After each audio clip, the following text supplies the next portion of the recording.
செவி வழி கதை கேட்க வந்திருக்கும் அன்பு நேயர்களுக்கு இனிய வணக்கங்கள். எழிலன்பு ஆடியோ நாவல்ஸ் சேனலுக்கு உங்களை அன்புடன் வரவேற்கும் நான் உங்கள் பிரீத்தி திலீபன்.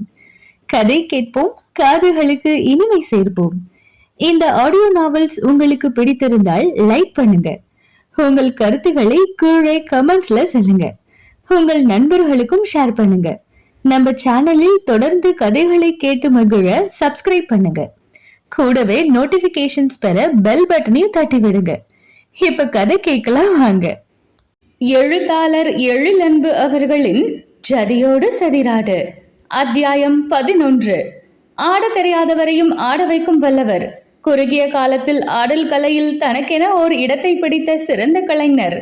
சினிமா துறையில் மட்டுமில்லாமல் நம் மனதிலும் இடம் பிடித்த நமது நடன இயக்குனர் நிருபன் அவர்களை இந்த வருட சிறந்த நடன இயக்குனர் விருதை பெற மேடைக்கு அழைக்கிறோம் என்று தொகுப்பாளினியின் குரல் அரங்க மதுர ஒலிக்க, நட்சத்திர பட்டாளங்களோடு அமர்ந்திருந்த நிருபன் இருக்கையை விட்டு எழ கேமராவின் கண்கள் அவன் மீது விழுந்தன. தன் கம்பீர நடையுடன் மேடை ஏறினான் நிருபன்.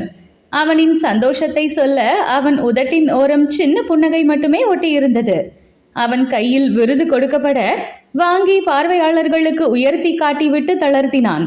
உடனே அவன் கையில் ஒரு மைக் கொடுக்கப்பட, இந்த சந்தோஷ தருணத்துல எப்படி ஃபீல் பண்றீங்க மாஸ்டர் என்று தொகுப்பாளினி கேட்க, அதான் நீங்களே சொல்லிட்டீங்களே சந்தோஷ தருணம்னு, சந்தோஷமா இருக்கு என்று சிரிக்காமல் அவன் சொல்ல தொகுப்பாளினியோ சிரித்தார். எங்களுக்கும் ரொம்ப மகிழ்ச்சி மாஸ்டர். அதே மகிழ்ச்சியோட எங்களுக்காக இப்ப நீங்க ஒரு ஸ்டெப்ஸ் போட்டா இன்னும் நாங்க மகிழ்ச்சி ஆவோம் என்று தொகுப்பாளினி பார்வையாளர்களை பார்த்து கையை உயர்த்த, நட்சத்திர பட்டாளங்களை தாண்டி அமர்ந்திருந்த ரசிகர்கள் ஹே என்று குரல் கொடுத்தனர். ஆடலாமே என்பது போல் அவன் தோளை குலுக்க, பாட்டு போடுங்க பாட்டு போடுங்க என்று உற்சாகமாக கூவிய தொகுப்பாளினி, வெயிட் அதுக்கு முன்னாடி இப்ப நீங்க எந்த பாடலுக்காக விருது வாங்கினீங்களோ அந்த பாடலுக்கு ஆடிய நம்ம ஹீரோயினி கூட நீங்க ஆடினா ரொம்ப சந்தோஷமா இருக்கும், ப்ளீஸ் என்று முகத்தை கொஞ்சியவாறு வைத்து கெஞ்ச நிருபன் இசைவாக தலையை அசைத்தான். உடனே அந்த நடிகை மேடை ஏறி வந்து நிருபனுக்கு கை குலுக்கி விருது பெற்றதற்கு வாழ்த்து சொல்ல, தானும் கை குலுக்கி அந்த வாழ்த்தை ஏற்றுக்கொண்டான். பின்னணியில் பாடல் ஒலிக்க மெல்ல காலை அசைத்த நிருபன் அந்த பாடலுக்குரிய நடனத்தை ஆடினான். அவனை பார்த்தபடி அந்த நடிகையும் ஆடினார். அந்த பாடல் ஒரு காதல் பாடல் என்பதால் படக்காட்சியில் ஹீரோவின் கையுடன் ஹீரோயின் தன் கையை பிணைத்து கொண்டு ஆடும் காட்சி இருக்கும். அதை நினைவில் வைத்து நிருபன் சொல்லாமலேயே அந்த நடிகை அவனுடன் கையை கோர்த்து கொண்டு ஆட, அவர்களின் அந்த நடனத்தை சலனமே இல்லாமல் கீழே அமர்ந்திருந்த மதனா வெறித்து பார்த்து கொண்டு இருந்தாள். அந்த நடிகையுடன் ஆடிக்கொண்டிருந்த நிருபனின் பார்வையும் மதனாவின் மீது ஒரு நொடி பதிந்து மீண்டது. சில நொடிகளில் போதும் என்று நிருபன் நிறுத்தி கொண்டதும் அரங்கத்தில் கூடியிருந்தோர் கை தட்ட, மதனாவின் கைகள் மட்டும் எந்த எதிர்வினையும் ஆற்றாமல் இருந்தன. தேங்க்யூ மாஸ்டர், தேங்க்யூ மேம் என்று தொகுப்பாளினி சொன்னதும் இருவரும் மேடையை விட்டு இறங்கினர். அப்போது அந்த நடிகை நிருபனிடம் ஏதோ கேட்க, அவளின் புறம் தலையை சாய்த்து கேட்டவன் பளிச்சென்று சிரித்தான். அவனின் மீதே பார்வையை வைத்திருந்த மதனா கண்களை வலியுடன் சுருக்கி பின் சட்டென்று இலகுவாகி பார்வையை திருப்பிக் கொண்டாள். மதனா அமர்ந்திருந்த வரிசையை கடந்து பின் வரிசையில் சென்று அமர்ந்தான் நிருபன். அவளை கடந்து சென்ற போது அவன் பார்வை அவள் புறம் சிறிதும் திரும்பவில்லை. விருது வழங்கும் நிகழ்ச்சி சிறப்பாக நடந்து கொண்டு இருக்க, சிறந்த ஒளிப்பதிவாளர், சிறந்த இயக்குனர், சிறந்த நகைச்சுவை நடிகர் என்று ஒவ்வொரு பிரிவிலும் ஒருவருக்கு விருது வழங்கப்பட்டு கொண்டு இருந்தது. அடுத்ததாக சிறந்த நடிகை விருது வழங்க அறிவிப்பு வந்தது. முதலாக இவங்க ஹீரோயினியாக நடித்த போது, அட யாருப்பா இவங்க, நடிப்பு இளவரசியா இருக்காங்கன்னு வியந்து பார்க்க வைத்தவர். அதிலும் துணை நடிகையாக தனது திரைப்பயணத்தை துவங்கி இப்பொழுது சிறந்த நடிகைக்கான விருது பெறும் அளவுக்கு முன்னேறி இருக்காங்கன்னா அவங்க நடிப்பு எவ்வளவு வெறித்தனமா இருந்திருக்கும்னு நினைக்கும் போதே மலைப்பா இருக்கு. இவங்களை பத்தி பேசணும்னா நான் பேசிட்டே தான் போவேன், அவ்வளவு இருக்கு சொல்றதுக்கு என்று தொகுப்பாளர் உற்சாகமாக பேசிக்கொண்டே போக, போதும் நீ சொல்ல விட்டது. இப்ப நாம சிறந்த நடிகைக்கான விருது பெறுபவர் யாருன்னு அறிவிச்சிடலாம் என்று குறுக்கே புகுந்தார் தொகுப்பாளினி. இந்த வருட சிறந்த நடிகைக்கான விருது பெற மதனா அவர்களை மேடைக்கு அழைக்கின்றோம் என்று இருவரும் சேர்ந்து அறிவிக்க, தன் மீது விழுந்த ஒளி வெள்ளத்தில் மிதந்து சென்று மேடை ஏறினாள் நடிகை மதனா. மேடை ஏறியவளின் பார்வை தன்னிச்சையாக நிருபன் பக்கம் திரும்ப, அவ்வளவு நேரமும் மற்றவர்கள் விருது பெற்றதை பார்த்து கொண்டு இருந்தவன் இப்போது தனது இருக்கையை விட்டு எழுந்து நின்றவனின் பார்வை மேடையிலிருந்த மதனாவின் மீது ஒரு நொடி அழுத்தமாய் விழுந்து திரும்பிய போது அவனின் உதடுகள் அலட்சியமாக சுழிந்திருந்ததை கண்டாள் மதனா. அவள் விருது வாங்கும் முன் அங்கிருந்து வெளியேறி இருந்தான் நிருபன். கண்ணில் வர துடித்த வலியை நாசுக்காக மறைத்து கொண்டு சிறந்த நடிகைக்கான விருதை பெற்றுக்கொண்டாள் நடிகை மதனா. விருது வழங்கும் விழா நிறைவு பெற்றதும் பாதுகாவலர்கள் புடைசூழ வெளியே வந்த மதனாவின் கண்கள் தன்னிச்சையாக நிருபனை தேடி அலைந்தன. அவன் இருக்கும் தடயமே தெரியாமல் போக தன் தேடலை நிறுத்திவிட்டு தனது காரில் ஏறி சென்றாள். பெரிய பங்களாவின் முன் மதனாவின் கார் வந்து நின்றது. அதிலிருந்து இறங்கியவள் விறுவிறுவென வீட்டிற்குள் நுழைய, வந்துட்டியா ஸ்வீட்டி, உனக்காக தான் நான் இவ்வளவு நேரம் இங்க வெயிட் பண்ணேன் என்று குரல் கேட்டு திரும்பி பார்த்தாள். தனது கனத்த சரீரத்தின் மீது ஒரு சால்வையை மூடிக்கொண்டு லொக்கு லொக்கு என்று அவ்வப்போது இரும்பிக் கொண்டு அந்த பெரிய சோஃபாவில் தன் உடலை தளர்த்தி அமர்ந்திருந்தார் அனிதா. இங்க என்ன பண்ற? உடம்பு சரியில்லைனா உள்ள போய் படுக்க வேண்டியது தானே என்று வெடுக்கென்று கேட்டாள் மதனா. ஏண்டி இப்படி வெடுக்குன்னு பேசுற? என் ஸ்வீட்டி இன்னைக்கு விருது வாங்கியதை பார்க்க முடியலன்னு நானே வருத்தத்துல இருக்கேன். உன் கூட தான் வர முடியல. நீ வீட்டுக்கு வரும்போதாவது நான் வரவேற்கணும்னு இங்க உட்கார்ந்துருக்கேன் என்று அவர் மகளிடம் கொஞ்சலாக பேச, எத்தனை முறை தான் சொல்றது என்ன ஸ்வீட்டின்னு கூப்பிடாத, எரிச்சலா இருக்கு என்று சீறினாள். உன்னை நான் எப்பவும் அப்படித்தானே கூப்பிடுவேன் என்றவரை கடுமையாக முறைத்தாள். எப்பவும் கூப்பிடுவ? எப்பவும் என்றவளின் பார்வை அந்த செல்வ செழிப்பான பங்களாவை சுற்றி வந்தது. இந்த செல்வ செழிப்பெல்லாம் வந்த பிறகுதான் இந்த கொஞ்சலான அழைப்பு என்று மனதிற்குள் நினைத்தவளின் உதடுகள் நக்கலாக சுழித்து கொண்டன. மகளின் முகத்தையே பார்த்தவர், இன்னைக்கு என்ன ரொம்ப கடுகடுன்னு இருக்க? ஒருவேளை அந்த ஆட்டக்காரனை பாத்தியோ என்று கேட்டுக்கொண்டே மகளை குறுகுறுவென பார்த்தார். சட்டென மதனாவின் முகம் மாறியது. முகத்தில் இன்னும் கடுமை ஏற அன்னையை உக்கிரமாக முறைத்தாள். அதையெல்லாம் கண்டுகொள்ளாத அனிதா, ஹே ஜெயந்தி, ஸ்வீட்டி டயர்டா வந்திருக்கா பாரு, அவளுக்கு டின்னர் எடுத்து வை என்று அதிகாரமாக குரல் கொடுத்தார். இதோ எடுத்து வைக்கிறேங்கம்மா என்று சமையல் பெண் குரல் கொடுக்க, எனக்கு டின்னர் வேண்டாம் ஜெயந்தி என்று மறுத்துவிட்டு வேகமாக மாடி ஏறி தனது அறைக்குள் சென்று விட்டாள் மதனா.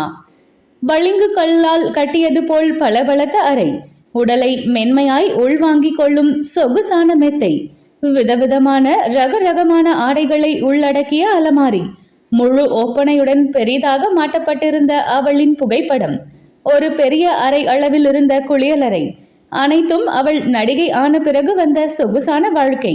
ஆனால் அது எதுவுமே அவளுக்கு ரசிக்கவில்லை. வசதி இருந்தும் சொகுசான வாழ்க்கை இருந்தும் அவள் மனம் முழுவதுமே வெறுமை மட்டுமே மண்டி கிடந்தது. அது அவள் உள் மனம் மட்டுமே அறிந்த ரகசியமாகி போனது. குரூப் டான்சராக இருந்த போது அன்றாடம் சம்பளம் வாங்கினாலும் இவ்வளவு வெறுமையை அவள் அனுபவித்ததே இல்லை. இப்பொழுதோ லட்ச லட்சமாக அவளின் சம்பளம் வந்து கொண்டு இருக்கிறது. ஆனால் அவள் மனதில் இருந்த வெறுமையை அந்த லட்சங்களினால் போக்க முடியவில்லை என்பதுதான் விந்தையாகி போனது. உடலை உறுத்திய பளபளப்பான உடையை கலைந்துவிட்டு ஒரு குளியலை போட்டு இலகுவான உடைக்கு மாறி படுக்கையில் விழுந்தவளுக்கு உறக்கம் என்பது சிறிதும் அண்டவில்லை. கண்களை மூடினால் கண்களுக்குள் வந்து நர்த்தனம் ஆடிய உருவம் அவளை போட்டு உலுக்கி எடுக்க, பட்டென்று விழிகளை திறந்து விட்டத்தை வெறித்தபடி நித்திரையை தொலைத்து கிடந்தாள் மதனா. கவிதா, அந்த ஆரத்தி தட்டை எடுத்துட்டு வா என்று பத்மா குரல் கொடுத்ததும் சமையல் அறையில் இருந்த பெண் ஆரத்தி தட்டை எடுத்து வந்து அவரிடம் நீட்டினாள். காரை விட்டு இறங்கியதும் விறுவிறுவென்று வீட்டிற்குள் நுழைய பார்த்த மகனை தடுத்து நிறுத்தி, என்னப்பா விருது வாங்கிட்டு வந்திருக்க, ஆரத்தி எடுக்காம உள்ள போறதா? இரு, ஆரத்தி எடுப்போம் என்றவர் மகனுக்கு ஆலம் சுற்ற ஆரம்பித்தார். இதெல்லாம் எதுக்கு இப்போ என்று பிடிக்காத பாவனையில் முகத்தை சுள்ளித்தான் நிருபன். நீ விருது வாங்குறத பாக்குறதுக்கு எங்களை தான் வர வேண்டாம்னு சொல்லிட்ட, வீட்டுக்கு முன்னாடி ஆரத்தி கூட எடுக்க விட மாட்டியா என்று அங்கலாய்த்து கொண்டார் பத்மா. மகனிடம் பேசிக்கொண்டே ஆழம் சுற்றி முடித்த பத்மா கவிதாவின் கையில் ஆரத்தி தட்டை கொடுத்து வெளியில் கொட்டி விட்டு வர சொன்னவர் மகனுடன் வீட்டிற்குள் நுழைந்தார். வேணும்னே நான் விருது வாங்குறத பார்க்க வரக்கூடாதுன்னு உங்களை தடுத்தது போல சொல்றீங்க. அங்க வந்து லைட் வெளிச்சத்தை பார்த்துட்டு வீட்டுக்கு வந்ததும் லைட் வெளிச்சம் சேரல, தலை வலிக்குது அது வலிக்குதுன்னு நீங்க புலம்புறத கேட்க வேண்டாம்னு தானே வர வேண்டாம்னு சொன்னேன் என்று கோபமாக கேட்டான். நிஜமாவே அதுக்கு தான் வர வேண்டாம்னு சொன்னியா என்றவரின் பார்வை குறுகுறுப்பாய் மகனை துளைக்க அன்னையை கடுமையாக முறைத்தான் மகன். சரி சரி சாப்பிடவா, பசியோட இருப்ப என்று அப்படியே பேச்சை மாற்றி அவர் டைனிங் ஹால் பக்கம் திரும்ப மகனோ அவரின் பின்னால் செல்லாமல் தனது அறைக்கு சென்று குளித்து உடை மாற்றிவிட்டு கீழே இருந்த ஒரு அறைக்குள் தான் வாங்கிய விருதுடன் நுழைந்தான். மகன் தன்னை பார்க்க வருவான் என்று எதிர்பார்த்தது போல் படுக்கையில் சாய்ந்தமர்ந்து அறை வாசலையே பார்த்து கொண்டிருந்த தந்தையை பார்த்ததும் உள்ளம் கனிய தந்தையிடம் சென்ற நிருபன் படுக்கையில் தளர்ந்து கிடந்த அவரின் கரத்தில் தான் வாங்கி வந்த விருதை வைத்தான். தன் கையில் இருந்த விருதை லேசாக நடுங்கியபடி பற்றி கொள்ள முயன்றவர் சந்தோஷம்பா என்று வாய்க்குழற சொன்ன தந்தையை பார்த்து புன்முறுவல் பூத்தாலும் அவன் மனமோ ரணமாய் வலித்தது.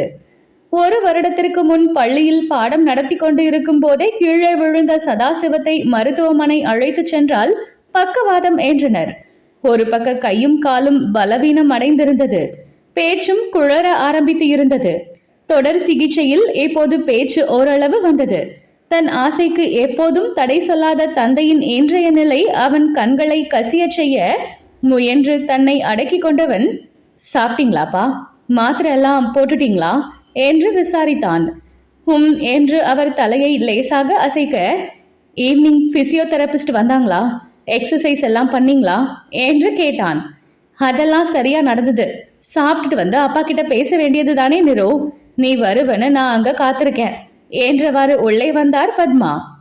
எனக்கு பசிக்கலமா, சாப்பாடு வேண்டாம் என்றான். ஏன், அவளை பார்த்ததும் பசியெல்லாம் ஓடி போயிருச்சோ என்று இடக்காக கேட்டார். அன்னையை பார்த்தவன் கண்களில் கடுமை தெரிந்தது. நான் எவளையும் பார்க்கல, நீங்க எதுக்கு இப்ப தேவையில்லாத பேச்ச பேசிட்டு இருக்கீங்க என்று குரலை உயர்த்தாமல் பல்லை கடித்து கொண்டு வார்த்தைகளை தூப்பினான். மகனை நம்பாத பார்வை பார்த்தவர், எவளையும் பார்க்கலனா நல்லதுதான் என்றார். மகன் முறைக்க அவனை கண்டுகொள்ளாமல் கணவரின் மாத்திரை டப்பா அருகில் இருந்த ஒரு கவரை எடுத்து வந்து மகனிடம் நீட்டினார். என்னது கையில் வாங்காமலேயே கேட்டான். முதல்ல கையில வாங்கி பாருடா என்று அதட்டினார். என்னதுன்னு கேட்டேன், அழுத்தமாக கேட்டான். என்னங்க இவன் இப்பவெல்லாம் இப்படி முசுடா ஆகிட்டான் என்று கணவரிடம் புலம்பியவர், இதுல பொண்ணு போட்டோவும் டீட்டெயில்ஸும் இருக்கு. உன்னோட போனுக்கு விவரம் அனுப்பினால் பாப்பியோ பார்க்க மாட்டியோ தெரியாது. அதான் எல்லாம் பிரிண்ட் போட்டு ரெடியா வச்சிருக்கேன். இப்போ எங்க முன்னாடியே பார்த்து ஒரு முடிவை சொல்லு என்று அவன் கையில் பிடித்து தானே திணித்தார்.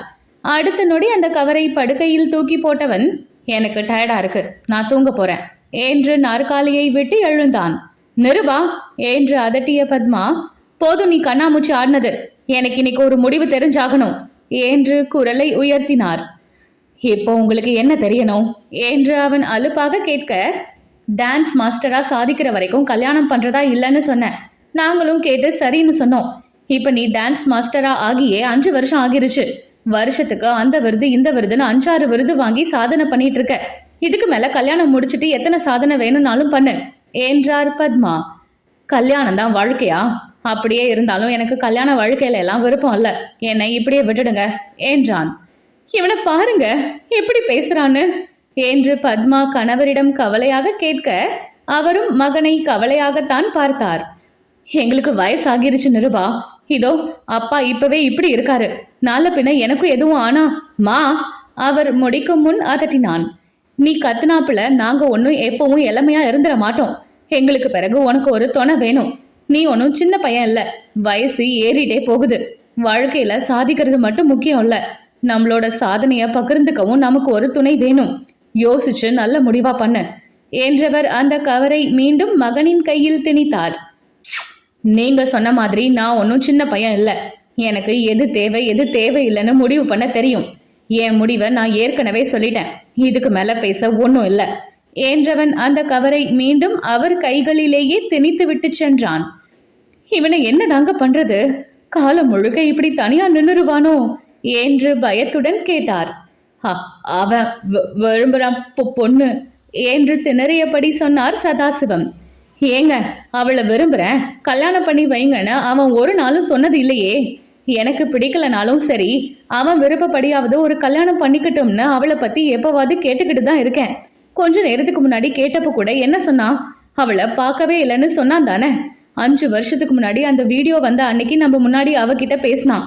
ஆனா அதுக்கு பிறகு அவகிட்ட இவன் பேசின மாதிரியே தெரியலங்க. அவளும் இப்ப பெரிய நடிகை ஆகிட்டா.